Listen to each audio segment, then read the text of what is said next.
An immigrant gave up his bus seat for a pregnant woman who turned out to be the mayor. The words had appeared in a local newspaper headline that Alejandro Reyes had glimpsed while waiting for the 43 bus on that frigid December morning, but they hadn't registered as significant.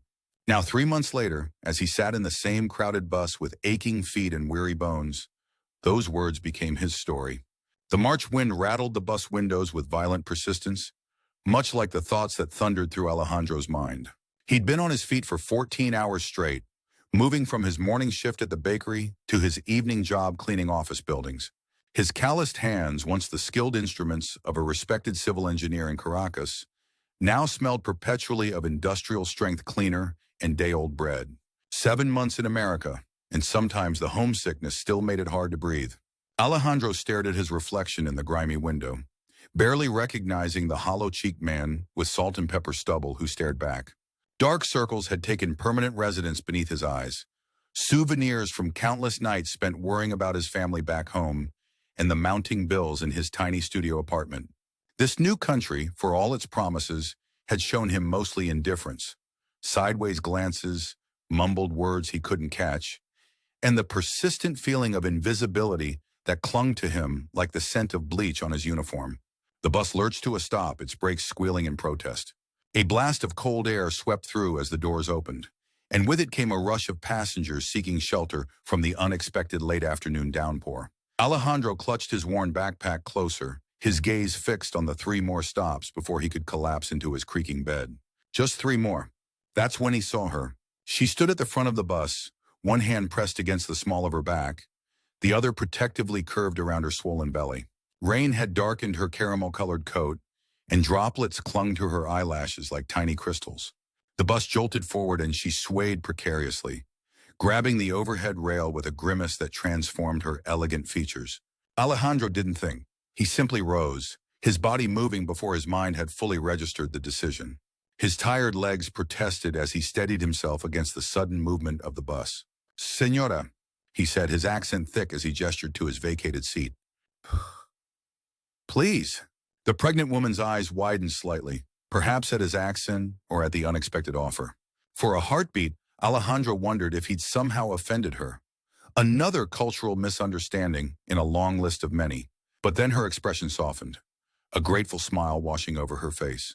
"Thank you," she said, her voice carrying a warmth that seemed to cut through the damp chill of the bus. "That's incredibly kind."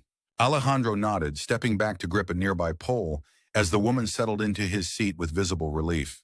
No one else had offered.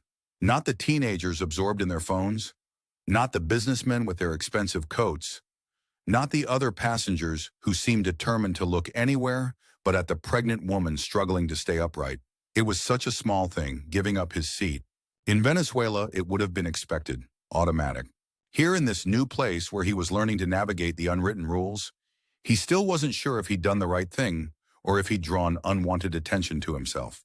But the way the woman's shoulders relaxed as she sat down told him all he needed to know. For the remainder of the ride, Alejandro kept his eyes on the rain-streaked streets outside, watching the blur of traffic lights reflecting in puddles. When his stop came, he nodded politely to the woman as he moved toward the exit.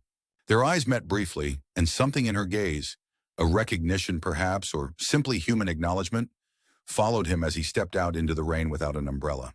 He didn't think about the encounter again, not as he climbed the 4 flights of stairs to his apartment, the elevator, perpetually out of service. Not as he heated leftover beans and rice in his microwave. Not as he sat on his second-hand couch and called his mother and daughter back in Caracas, measuring his words carefully to shield them from the reality of his struggles. It was just another day in America, another day of being invisible. Until 3 days later, when he wasn't. Catherine Dellinger had not planned to take the bus that rainy afternoon. As the first-term mayor of Westbrook, she typically had a driver, a luxury that still made her uncomfortable after years of being a self-sufficient city councilwoman. But her driver had a family emergency, her regular backup was sick, and the sudden downpour had made rideshare apps surge to ridiculous prices. The bus had been a practical decision, one that her security detail had reluctantly agreed to. Now, as she eased her 7 months pregnant body into her office chair, she couldn't stop thinking about the man on the bus. There had been something in his eyes, a dignity that transcended his obviously exhausted state, a kindness that required no common language. Madam Mayor, your 4 o'clock is here, her assistant announced, poking her head through the door. Catherine nodded, running a hand over her pregnancy-swollen face. Send them in, please. The afternoon crawled by in a parade of meetings, budget discussions, and constituent concerns. By 6, when most of the staff had left, Catherine found herself standing at her office window, watching the city lights blink on one by one as darkness fell. Her back ached, and the baby was particularly active today, delivering tiny kicks that felt more like an Olympic gymnast practicing routines. You should be home resting, said a voice from the doorway. Catherine turned to see Marcus Wright, her chief of staff and oldest friend, leaning against the doorframe with a concerned expression. I was just thinking, she said, her hand automatically going to her belly as the baby executed another somersault. Dangerous pastime for politicians. Marcus quipped, crossing to hand her a folder. The final reports on the community center renovations. And this, he placed a newspaper on her desk, might interest you. Catherine glanced down at the headline. Local immigrant hero prevents warehouse fire, saves dozens. Her eyes scanned the article quickly. A fire had broken out at a commercial warehouse yesterday. An employee, an immigrant from Venezuela, had noticed smoke coming from an electrical panel before anyone else, quickly alerting workers and helping to evacuate the building before the fire suppression system failed. His quick thinking had prevented a potentially catastrophic situation. There was a photo accompanying the article. The man's face was partially turned away from the camera, but something about his profile, the set of his shoulders. That's him, Catherine whispered, her fingertips brushing the newsprint. That's who? Marcus asked, confused. Catherine looked up, a strange certainty filling her chest. The man from the bus. The one who gave up his seat for me. Marcus raised an eyebrow. You're sure? You only saw him for what, a minute? I'm sure, Catherine said, reading the name in the caption. Alejandro Reyes. Can you find out more about him? Why? Marcus asked, his political instincts immediately kicking in. Is this a PR thing? Because we could definitely use... No, Catherine interrupted firmly. This isn't about politics. This is about... She trailed off, unsure herself what it was about. Just find out, please. Marcus studied her for a long moment before nodding. Okay, but go home. Doctor's orders in mine. Catherine gathered her things, tucking the newspaper into her bag. As her security detail escorted her to the car waiting outside, her mind kept returning to the man on the bus. Alejandro Reyes. Twice now he had done something extraordinary out of what appeared to be instinct, giving up his seat, saving his co-workers. In a city of over 300,000 people, what were the odds? Perhaps, she thought as the car pulled away from City Hall, some encounters weren't simply chance. Some were the beginning of something more. Pedadrum. The bakery smelled of yeast and sugar, a comforting combination that reminded Alejandro of Sunday mornings in his mother's kitchen. He moved with practiced efficiency, sliding trays of pan dulce into the industrial ovens, while his co-worker, Luisa, prepared the front displays. The 4 a.m. shift was grueling, but he preferred it to the evening cleaning job. Here, at least, he created something with his hands rather than simply erasing other people's messes. You're famous now, huh? Luisa teased in Spanish, nudging him with her elbow as she passed. The newspaper man came back asking more questions. Alejandro shook his head, embarrassed by the attention. The warehouse fire had been 3 days ago, and while his manager had been effusive with praise, Alejandro wished people would stop making such a fuss. He hadn't done anything special. He'd simply noticed smoke coming from an electrical panel and remembered enough from his engineering days to recognize the danger. I just did what anyone would do, he replied, focusing on shaping dough into conchas. Not anyone, Luisa countered. You know Jose from the afternoon shift? He said he would have just grabbed his things and run. She laughed, but there was admiration in her eyes. You made us look good, Alejandro. All of us. He understood what she meant without her having to elaborate. In a political climate where immigrants were often vilified, positive stories mattered. Still, the attention made him uncomfortable. Visibility could be dangerous for someone still navigating the complex immigration system. The bell above the bakery door chimed, announcing the arrival of their first customer of the day. Luisa wiped her hands on her apron and headed to the front, while Alejandro continued working the dough, losing himself in the rhythm of it. Minutes later, Luisa reappeared, her expression strange. Alejandro, she said, her voice unusually formal.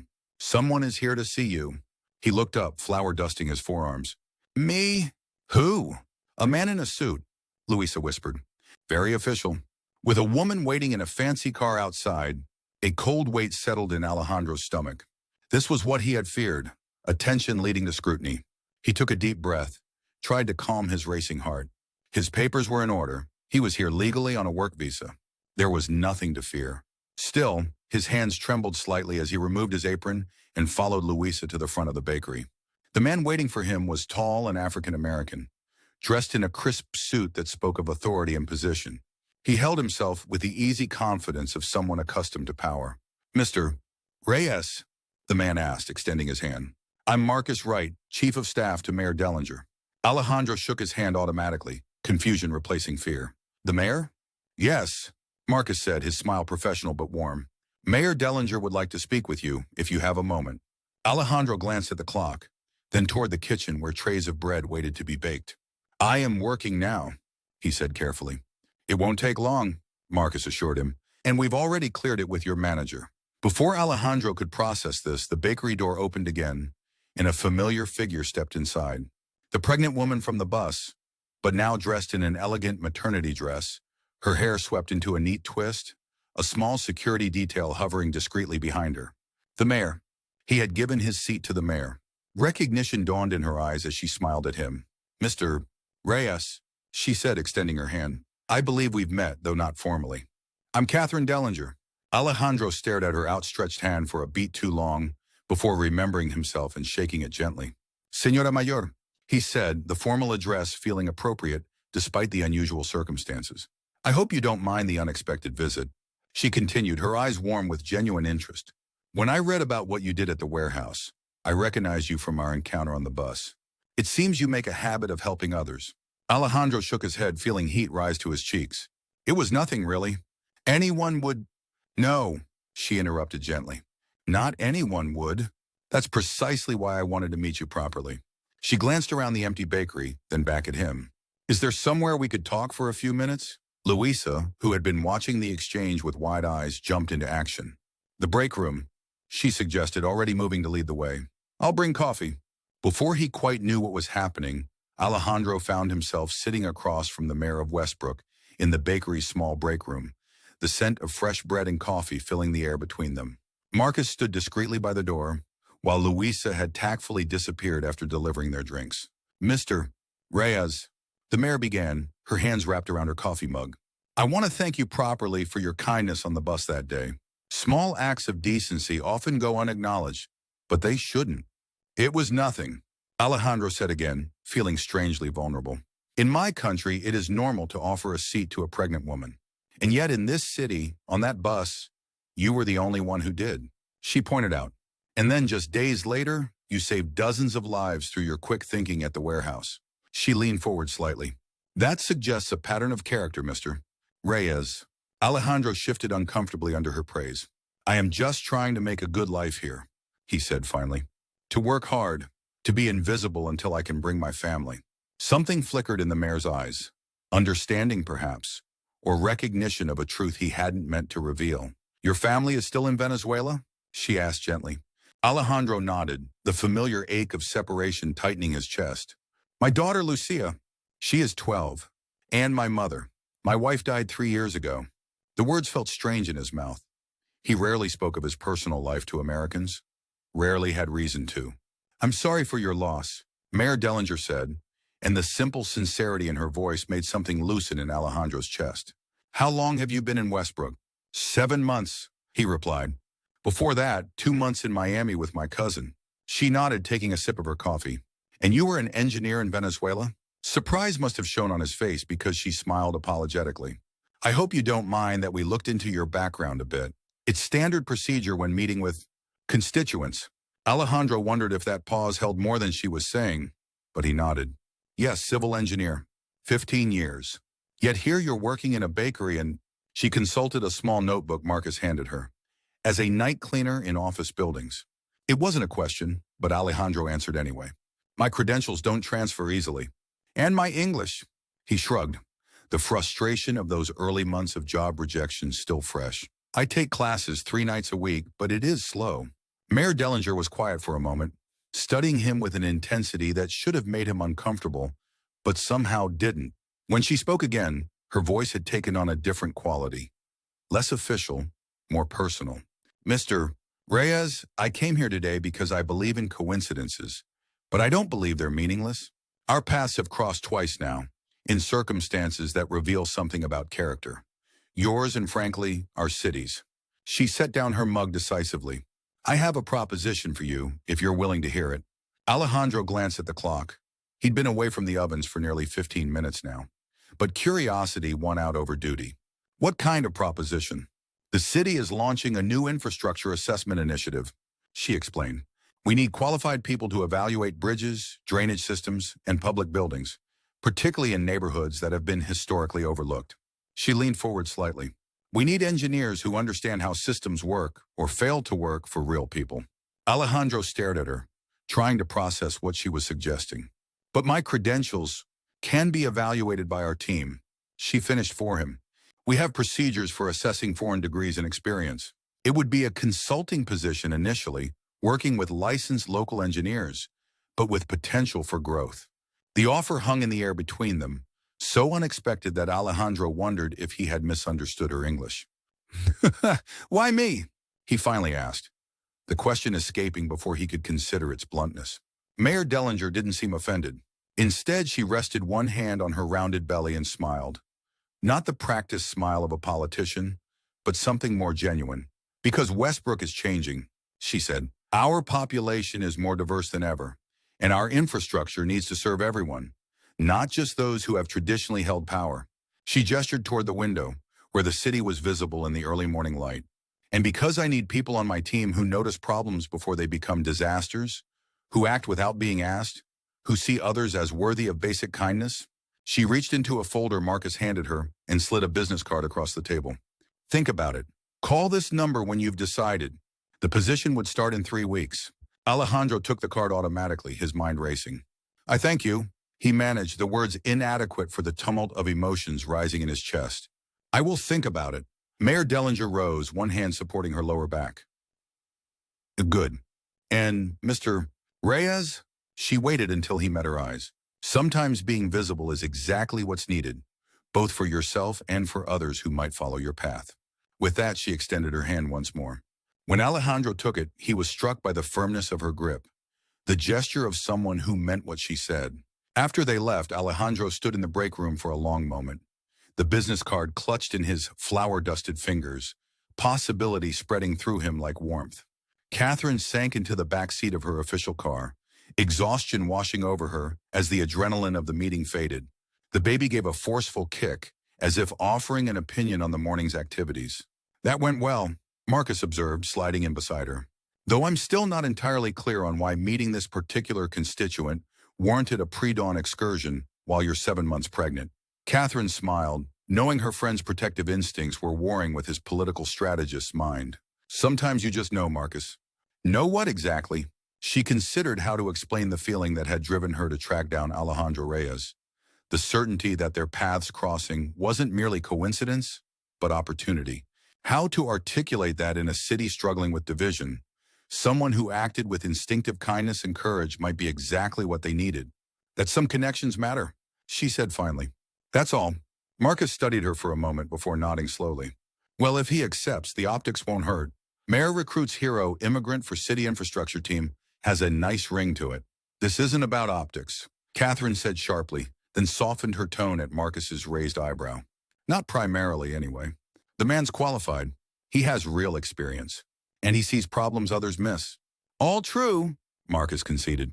And at the risk of being called cynical, those qualities plus the positive press makes this a win-win. Catherine leaned her head back against the seat, suddenly too tired to argue.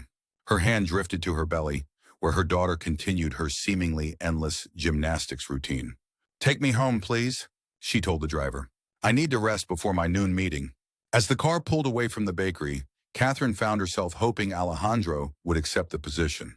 There was something about him, a quiet strength, an observant intelligence, that she found reassuring. In a political landscape increasingly driven by noise and spectacle, someone who noticed what others overlooked seemed invaluable. And if she was honest with herself, there was something else too, a sense of kinship she couldn't quite explain. Perhaps it was simply that they were both working to build something lasting in their own ways. She for the city, he for his family an ocean away. The car turned onto her street, and Catherine pushed the thought aside. There were budget meetings to prepare for, constituent concerns to address, a nursery still half-painted at home. Whether or not Alejandro Reyes accepted her offer, the work of the city, her city, continued. Still, as she made her way slowly up the steps to her front door, she found herself hoping that their paths would cross again. Alejandro stood at the bus stop, the morning sun warming his face as he clutched the now familiar business card. 2 weeks had passed since the mayor's unexpected visit to the bakery. 2 weeks of sleepless nights and endless calculations. The proposition was both tempting and terrifying. A job in his field, even a consultant position, would mean more money, more stability, a faster path to bringing Lucia and his mother to join him. It would also mean stepping into visibility, navigating professional English, taking a risk. The bus arrived with a squeal of brakes, and Alejandro boarded automatically, his mind still turning over the decision he'd nearly made a dozen times. He found a seat by the window and rested his forehead against the cool glass, watching the city slide by. His phone buzzed in his pocket, a WhatsApp message from Lucia. He opened it to find a video of his daughter showing off her new school project, her face animated as she explained something about planets and orbits. The gap in her front teeth was new. She'd lost that tooth since he'd left. The tightness in his chest that accompanied these small reminders of time passing returned. "Is this seat taken?" Alejandro looked up, startled to find an elderly woman standing in the aisle beside him. He quickly moved his backpack. "No, please, sit." The woman eased herself down with a grateful sigh, her arthritis-knotted hands clutching a plastic shopping bag. "Thank you, young man. These old bones don't do well standing on moving buses anymore." Alejandro nodded politely, turning back to his phone, but the woman wasn't finished. "You're the one from the newspaper, aren't you?" she asked, studying his face. "The engineer who stopped that fire?" Heat rose to Alejandro's cheeks. "Yes, but it wasn't. My son works in that building," she interrupted, her roomy eyes suddenly fierce. "Second floor. Accounting department." She reached over to pat his hand, her papery skin cool against his. "Thank you." The simple words delivered with such conviction struck Alejandro with unexpected force. He'd spent so much time downplaying what happened, deflecting praise, that he hadn't fully absorbed the reality. People might have died if that fire had spread. Someone's son, someone's daughter. "You're welcome," he said finally, the words feeling right for the first time. The woman nodded, satisfied, and turned to look out the window. But something had shifted in Alejandro, a perspective tilting into clearer focus. He'd come to America seeking safety and opportunity, yes, but also hoping to rebuild the purpose he'd once found in his work. Solving problems, making systems function better, protecting people through good design and careful attention. The mayor had seen something in him that he'd temporarily lost sight of in the grinding struggle to establish himself in this new country. Not just his technical skills, but his way of seeing the world, of noticing what needed fixing and acting without hesitation. As the bus approached his stop, Alejandro made his decision. He would call the number. He would take the risk of becoming visible. "Excuse me," he said to the elderly woman as he stood to exit. "Have a good day." She smiled, revealing dentures too perfect to be real. "You too, young man. And by the way," she adjusted her glasses to see him better, "that mayor of ours was right about you." Alejandro froze halfway into the aisle. "What do you mean?" "Oh, I volunteer at City Hall twice a week. Heard her talking to that chief of staff of hers. She said you were exactly what the city needs. Someone who sees people, not just problems." The woman chuckled. High praise from Catherine Dellinger. She doesn't impress easily. The bus stopped, and Alejandro stumbled slightly as it jerked forward again before he could respond.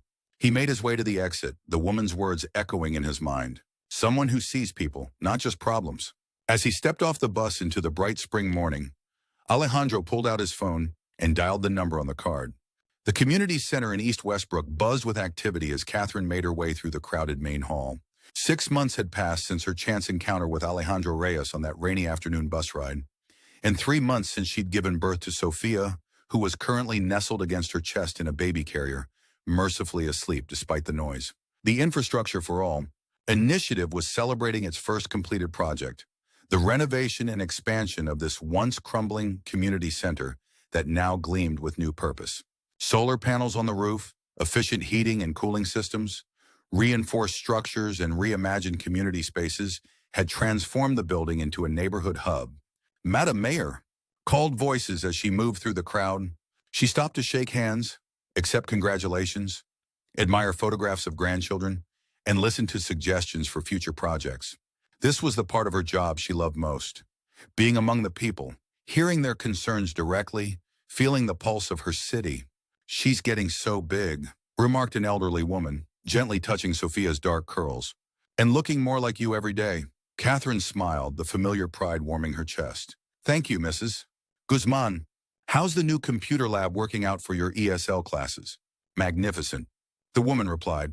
"My students can practice their pronunciation with the software, then record job interviews. Already 3 have found better positions." Before Catherine could respond, Marcus appeared at her elbow, his expression a mixture of amusement and exasperation. "I've been looking everywhere for you," he said. "The reporters are waiting for the official ribbon cutting." Catherine nodded, giving Mrs. Guzman's hand a final squeeze before following Marcus toward the newly renovated East Wing. "Has Alejandro arrived?" she asked, scanning the crowd. "We can't do this without him." "He's already up front with the project team," Marcus assured her. "And before you ask, yes, I reminded everyone to pronounce his name correctly." Catherine threw him a grateful look. It was a small thing, perhaps, but she knew how much it mattered. The dignity of being addressed properly, of being seen accurately. As they approached the ribbon-bedecked entrance to the new wing, Catherine spotted Alejandro standing with the other engineers and architects. In the months since he joined the initiative, he'd changed subtly, standing straighter, his clothes a bit more polished, his English more confident, though still heavily accented. But the most noticeable change was in his eyes, the haunted exhaustion replaced by purposeful energy. He caught her gaze and nodded respectfully, a small smile playing at the corners of his mouth. They had developed an easy working relationship over the months, his technical expertise complementing her political vision. What had begun as an impulse, seeking out the kind stranger from the bus, had evolved into one of the most successful initiatives of her administration. "Ready?" Marcus murmured as they reached the front of the crowd. Catherine nodded, carefully adjusting Sophia's position before accepting the ceremonial scissors. The baby stirred but didn't wake, her tiny hand reflexively clutching the fabric of Catherine's blazer. "Thank you all for coming today," Catherine began, her voice carrying across the suddenly quiet room. "This renovation represents more than just a building improved. It represents our commitment to creating infrastructure that serves all our residents, regardless of neighborhood, income level, or background." She gestured to the team standing nearby. "This wouldn't have been possible without the dedicated work of our Infrastructure for All initiative, especially the fresh perspectives brought by our international team members." Her eyes met Alejandro's briefly. "Sometimes the best solutions come from seeing our city through new eyes." The speech continued, acknowledging funders and community partners, outlining future projects. Throughout, Catherine was acutely aware of Sophia's warm weight against her chest, a tangible reminder of futures being built, of legacies in the making. When the ribbon was finally cut, to enthusiastic applause and the click of camera shutters, Catherine found herself standing next to Alejandro as the crowd dispersed to explore the renovated spaces. "Congratulations," she said quietly. "Your drainage redesign made all of this possible." He shook his head, modest as always. "It was a team effort, Madam Mayor." "Catherine," she corrected him, not for the first time. "At least when the cameras aren't rolling." He smiled, the expression transforming his serious face. "Catherine," he conceded. Then with a nod toward Sophia, "She is beautiful and patient to endure all this noise. She's saving her opinions for later, I'm sure." Catherine replied with a laugh. "How are the visa applications coming along? For your mother and daughter?" A shadow passed over Alejandro's face, but it was quickly replaced by cautious optimism. "Progress. Slow, but progress. The lawyer you recommended has been very helpful." Catherine nodded, knowing better than to make promises about immigration processes she couldn't personally control. "Keep me updated," she said instead. "And don't forget the department's celebration dinner next week. Marcus insists you attend. Apparently the press wants photos of the hero engineer with the team." Alejandro grimaced slightly at the nickname that had stuck despite his protests, but nodded. "I will be there." As he moved away to join his colleagues, Catherine found herself reflecting on the strange serendipity that had brought them to this moment. A chance encounter on a bus, a simple act of kindness, and now a collaboration that was literally rebuilding parts of her city. Sophia stirred against her chest, letting out a small sound that Catherine recognized as the prelude to hunger. As she made her way to the private office set aside for her use, Catherine realized that perhaps the most valuable lesson from these past months wasn't about infrastructure at all. It was about connection, about seeing people clearly, about the ripple effects of small decencies. Sometimes the most profound changes began with nothing more than giving up a seat on a bus.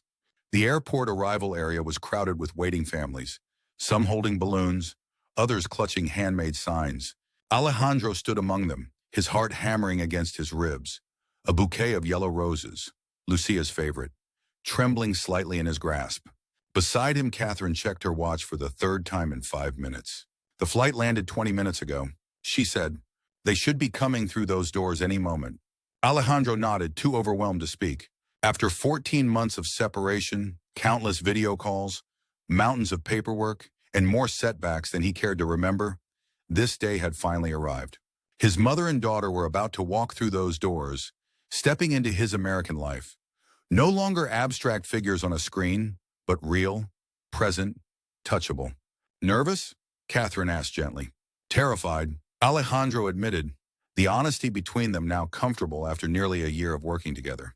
What if Lucia doesn't recognize me? What if America disappoints them? What if... Stop, Catherine interrupted with the direct tone he'd come to appreciate. They love you.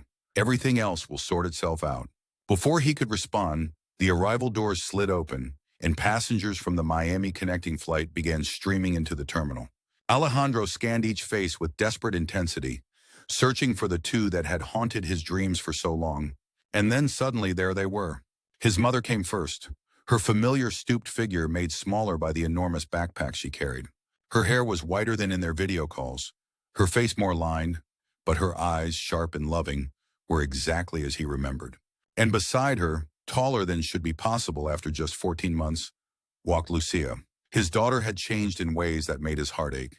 The childish roundness was gone from her face, replaced by the first hints of the young woman she would become. Her hair, once always in braids, now hung loose around her shoulders. She walked differently, too, more cautious, her eyes darting nervously around the crowded terminal. And then she saw him. Papa! The cry tore from her throat as she broke into a run, navigating around slower passengers with the agility of youth. Alejandro barely had time to hand the flowers to Catherine before Lucia crashed into him, her arms wrapping around his waist with desperate strength.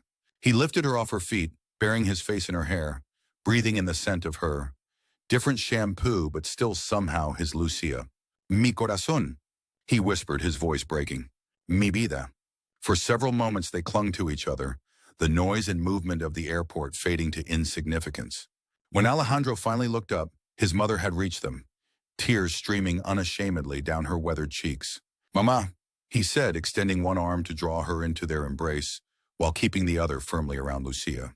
His mother's familiar hands, hands that had soothed his childhood fevers, taught him to make arepas, blessed him as he'd left for America, came to rest on either side of his face. My son, she said simply, my good son. Only when they finally separated did Alejandro remember Catherine standing patiently nearby, the bouquet still in her hands. He wiped hastily at his eyes before making the introductions. Mama, Lucia, this is Mayor Dellinger. Catherine, he corrected himself. She is a very good friend. She helped make all of this possible. His mother studied Catherine with interest before speaking in careful English. You are the pregnant lady from the bus? From Alejandro's story? Catherine laughed, surprised. Yes, that's me, though not pregnant anymore. She handed the flowers to Lucia with a warm smile. It's wonderful to finally meet you both. Your son, your father, speaks of you constantly. Lucia accepted the flowers shyly. Thank you for helping my papa, she said in the careful English she'd been practicing during their video calls. It was my pleasure, Catherine replied. Your father has helped our city more than you know. As they made their way toward baggage claim, Lucia slipped her hand into Alejandro's, her touch both familiar and new. Is it true you have your own office now? She asked in Spanish. With your name on the door and everything? Alejandro smiled down at her. Yes, though it's small. But you should see the projects we're working on. Bridges and parks and buildings to help people. Like you did in Caracas? Similar, yes. But different, too. He squeezed her hand. You'll see. They collected the luggage, just 2 suitcases, in a duffel bag containing all that remained of their life in Venezuela, and headed toward the exit where Catherine's driver waited. As they stepped outside into the bright spring afternoon, Alejandro was struck by the symmetry of the moment. A year ago he had been alone, invisible, uncertain of his place in this new country. Now he stood with his family beside him and a colleague, a friend, who had seen him when others looked past. "Your apartment is all ready," Catherine was telling his mother. "Alejandro and some volunteers from the department fixed it up beautifully. And there's a good school for Lucia just 3 blocks away." His mother nodded gratefully, clearly overwhelmed by the new sights, sounds, and language surrounding her. Lucia, however, was already looking around with growing excitement, her initial shyness giving way to curiosity. "Is that where you work?" she asked Alejandro, pointing toward the distant skyline where City Hall was visible. "Yes," he replied, "and someday, when you're settled, you can come visit and see everything we're building." As they loaded the luggage into the car, Catherine drew Alejandro slightly aside. "Take the rest of the week off," she said. "The Richard Street project can wait. Be with your family." Gratitude welled up in him. "Thank you," he said, the words encompassing far more than just the time off. "For everything." Catherine waved away his thanks. "That's what community is supposed to be," she said simply. "We see each other. We help each other. We build something better together." As the car pulled away from the curb, Lucia pressed her face to the window, taking in her first glimpses of the city that would now be home. Beside her, his mother had closed her eyes, perhaps praying or simply resting after the long journey. Alejandro watched them both, his heart so full it felt like it might burst. The road ahead wouldn't be easy. There would be culture shock, language barriers, adjustments, and homesickness. But they were together now, and that made all the difference. Outside the window, the city that had once seemed so foreign, so indifferent to his existence, now felt different. He recognized the streets, knew the communities behind the buildings, understood the systems, both broken and functioning, that made it all work. And more importantly, he now knew some of the people, from the elderly woman who volunteered at City Hall to the barista who remembered his coffee order, from his colleagues at the Infrastructure Initiative to the mayor herself. Visibility, he had learned, worked both ways. In seeing others, truly seeing them, he had allowed himself to be seen in return. As the car turned onto the highway that would take them home, Lucia leaned her head against his shoulder, just as she had done when she was small. "Tell me again, Papa," she whispered, "about the bus and the pregnant lady who was the mayor." Alejandro smiled, wrapping his arm around her shoulders. "Well," he began, "it was raining and I was very tired." The story unfolded as the city rolled by outside the windows. A simple tale of a seat offered, a connection made, a life transformed. Not by grand gestures or dramatic interventions, but by the quiet courage of being fully present, of extending kindness without expectation, of seeing and being seen. Sometimes the smallest actions revealed the truest parts of ourselves. And sometimes, if we were very lucky, those actions led us exactly where we needed to go.